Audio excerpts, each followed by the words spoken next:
Hillary Clinton has announced she's ready to come out of the woods. Mrs. Clinton's remarks at a recent St. Patrick's Day rally referred to the fact that she has spent a good deal of time walking in the forests near her ex-urban home in Chappaqua, New York, ever since her surprising and humiliating and crushing and well-deserved and humiliating and sort of hilarious and totally humiliating defeat by Donald Trump in her bid to become the first utterly corrupt female president of the United States. In the wake of that election, disappointed Democrats have reportedly been taking pilgrimages to Chappaqua in hopes of catching sight of the reclusive Mrs. Clinton in the woods. The Democrats, who had been absolutely certain Mrs. Clinton was going to win the election, hiked into the forests where they were absolutely certain they would see elves, fairies, and unicorns, as well as a socialist system that works. Those who have seen Mrs. Clinton in the woods report that the defeated, humiliated, disgraced, and humiliated former candidate for dishonest president spent her time in the forests pulling thorns from the hooves of wounded deer, learning the art of song from the twittering birds, and teaching hawks how to make that loud, piercing, screeching noise when they descend from on high to shred and devour their prey. The Woodland Democrats say they have returned from their Clinton pilgrimage inspired to build a wall around the forest to protect Mrs. Clinton's natural habitat and ensure she can't escape to re-enter politics. But Mrs. Clinton says she has now healed the emotional wounds she suffered during her humiliating and crushing and humiliating humiliation and also defeat, which was very humiliating. Mrs. Clinton says she now wants to return to a life of service to the country, though she's not yet certain whose life that will be and how she can get hold of it. But Mrs. Clinton's wounds from her unprecedented and humiliating defeat have not just been emotional and humiliating, they've also been financial, not to mention humiliating. Shortly after Mrs. Clinton lost her bid to become the first soulless female communist president, donations to the Clinton Foundation reportedly dried up as donors realized the humiliated candidate would no longer be able to sell her political influence for cash since she had no political influence after her humiliating defeat. However, word that Mrs. Clinton would be returning to public life. Word that Mrs. Clinton would be returning to public life could change all that, as Democrats can be expected to rally around her, calling for her to once more enter the political fray and lead them to disaster. That should fill the gap until her daughter Chelsea is ready to enter political life and lead Democrats to a whole new generation of humiliation and defeat. Meanwhile, back in the woods, visitors have reported seeing squirrels, deer, and raccoons gathered in forest groves to drink champagne and smoke celebratory cigars. As one chipmunk told reporters, quote, "We thought she'd never leave. That screeching hawk noise she made was absolutely hellish," unquote. Democrats have formed a committee to see if the chipmunk should run for president. Trigger warning, I'm Andrew Klavan, and this is The Andrew Klavan Show. I feel hunky-dunky, life is tickety-boo. Birds are winging, also singing hunky-dunky-doo. Ship-shape, tipsy-topsy, the world is zippity-zing. It's a wonderful day, hurrah, hooray! It makes me want to sing. Oh, hurrah, hooray! Oh, hooray, hurrah! Well, that was totally Cynthia's fault. Cynthia Angulo, who does the illustrations to our openings. The third time that Hillary Clinton came up, I just couldn't get through it.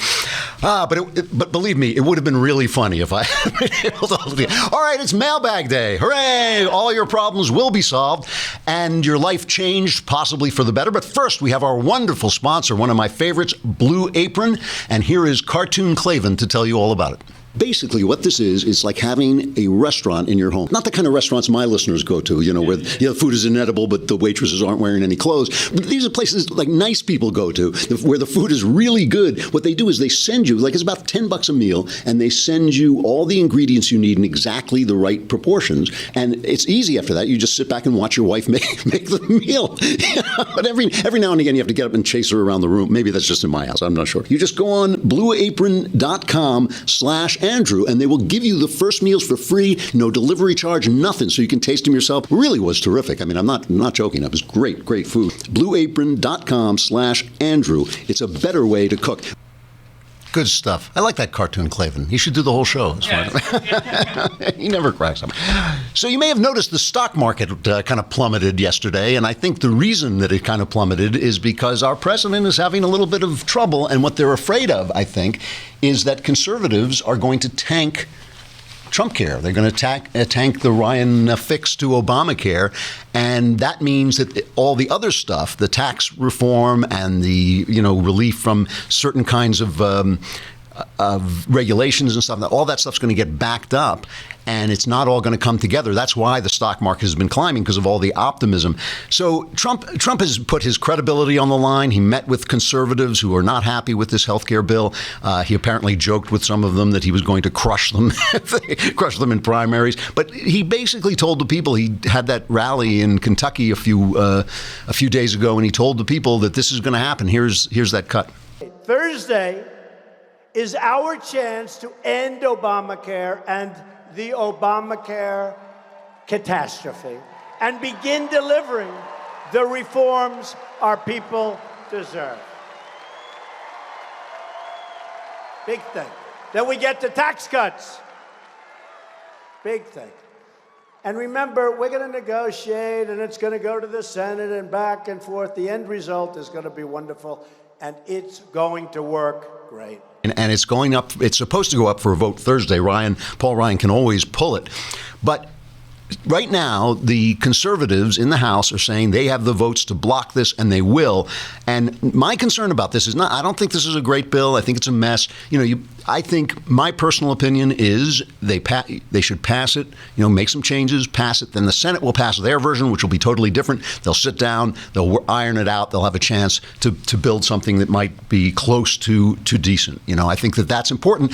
I think it's important because of Trump's credibility. Let's just take a look. Here's Joe Scarborough and Jim Jordan, and Scarborough is saying, oh, well, they always threaten you that you'll lose your majority if you don't do what we say, and Jordan responding to that.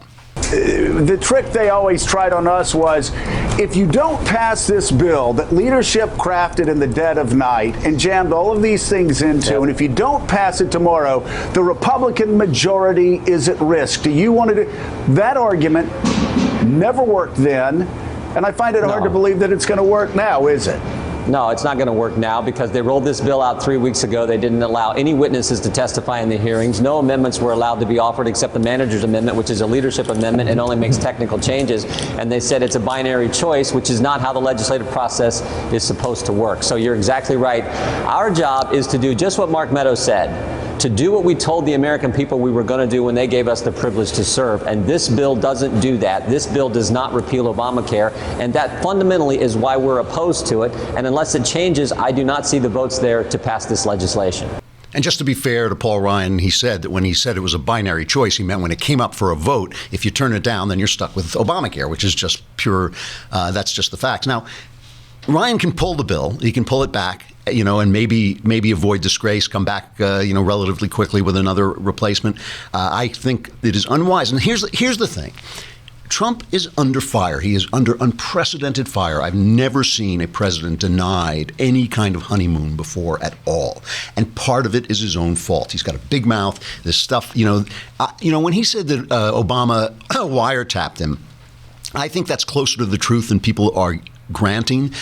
Obviously, Comey says he's been under investigation. Their campaign has been under investigation since July. So clearly there's been surveillance from the New York Times reports and the Washington Post reports. It's all mentioned that stuff. And it seems obvious to me, well, it's a fact that someone unmasked Michael Flynn's name illegally. That's a felony from surveillance on the Russian ambassador when Flynn was caught up in that surveillance. You're not supposed to reveal any American caught up in surveillance. Clearly, Obama misused this information. The Obama administration abused the information. So there's more to what Trump says than people will grant him. Doesn't matter. Doesn't matter, guys. The president of the United States, when you accuse the last president of wiretapping, you got to be exact. You got to be right. He has hurt himself. The Wall Street Journal has a devastating attack on him in there, and they've been fairly supportive. On their editorial page, they said, if President Trump announces that North Korea launched a missile that landed within 100 miles of Hawaii, would most Americans believe him? Would the rest of the world? We're not sure, which speaks to the damage that Mr. Trump is doing doing to his presidency with his seemingly endless stream of exaggerations, evidence-free accusations, implausible denials, and other falsehoods. The latest example is Mr. Trump's refusal to back off his Saturday morning tweet of 3 weeks ago that he had found out that Obama had wiretapped Trump Tower. He has offered no evidence for his claim, and the president clings to his assertion like a drunk to an empty gin bottle, rolling out his press spokesman to make more dubious claims.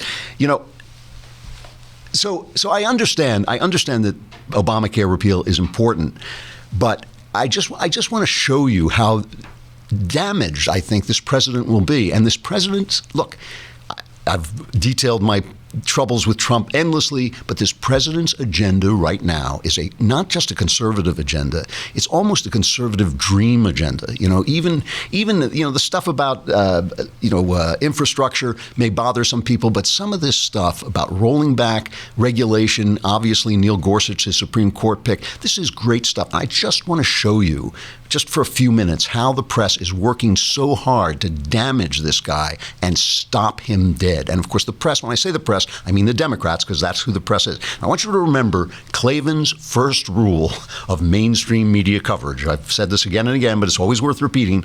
Whenever the prejudices and illusions of left-wingers are confirmed by an individual incident, the incident is treated as representative.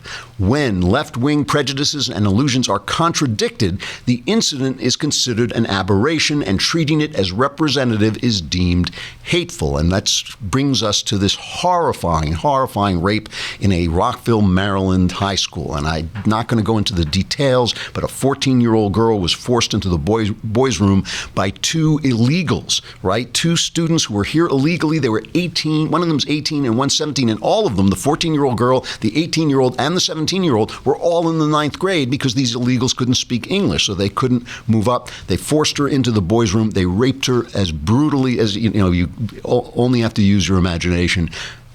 Sean Spicer, well, so this, as far as I know, I may not be exactly right about that, but the networks have hardly touched this. It just doesn't exist. It doesn't exist because of the first rule of mainstream media coverage. It can't be representative of the problem with letting people unvetted into the country, because then you would have to stop letting people unvetted into the country, and where would the Democrats get their voters from?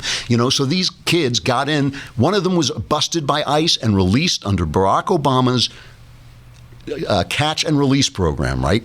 I mean, and even people on Univision, right? The please allow all illegals in station. Even one of them said, under Trump, under Trump's rules, this would not have happened. So there's basically an embargo on this news. At a press conference, we have to give props to the local Fox 5's Ronica Cleary, who gets the Going Off the Reservation award because she actually asked Sean Spicer about this. And here's Spicer's response. This is a tragic event, and it's horrendous and horrible and disgusting what this young woman in Rockville went through. I can't possibly imagine. So first of all, let's remember the human side of this, that this is a tragic event that no child, no person, no parent should ever have to deal with. Schools should be a place where a parent puts their child on a bus or drops them off or sees them off and knows that they're safe. I think it is troubling, and I think further to your question, the president recognizes that education is a state-run and a local-run issue, but I think it is cause for concern what happened there. So I hear you about it being a state issue. Let's talk about something, though, that the president has implemented and introduced, Voice.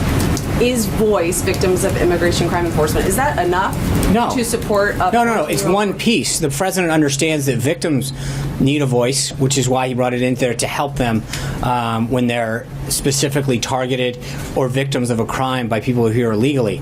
But I think part of the reason that the president has made illegal immigration and crackdown such a big deal is because of tragedies like this.